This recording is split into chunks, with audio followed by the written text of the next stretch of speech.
This is racism, and I'm about to educate you on your blind spot. On a post in which I commented that black people are speaking up for justice, per usual, you felt compelled to respond this. So are 70 million white people. This need to have to try to center yourself into a conversation to try to make yourself feel as though you are on the right side of history is baffling to me. But it is actually also very typical of white people. White people aren't voting for justice. White people are voting their best interest. They're voting their ideology. You're voting your perspective on life. No matter how the election went, most white people aren't going to be impacted the way black people and people of color are going to be impacted by election outcomes. And that's a historical truth.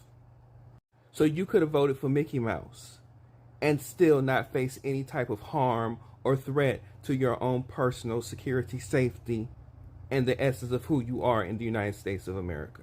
So you didn't activist vote. You just voted because Trump was not your cup of tea.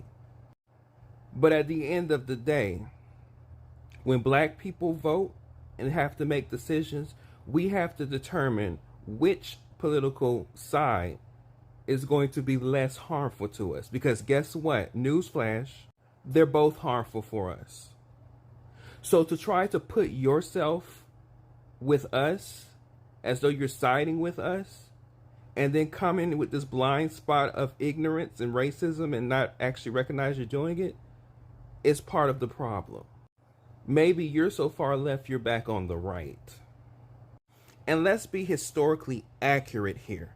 My comment said per usual, which I'm talking about black people's need for ourselves to fight for rights, but in our own personal fight for rights, fighting for the rights of everybody else.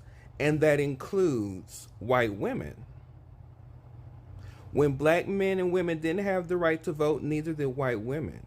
And it was people like Frederick Douglass and Sojourner Truth and Harriet Tubman who were speaking up for white women to get the right to vote. Ida B. Wells, Mary McLeod Bethune, who were speaking for white women to get the right to vote. The women's liberation movement that white women like yourself have co-opted was actually initiated by black women. All of this is in history books. All of this is stuff you can look up. So when you try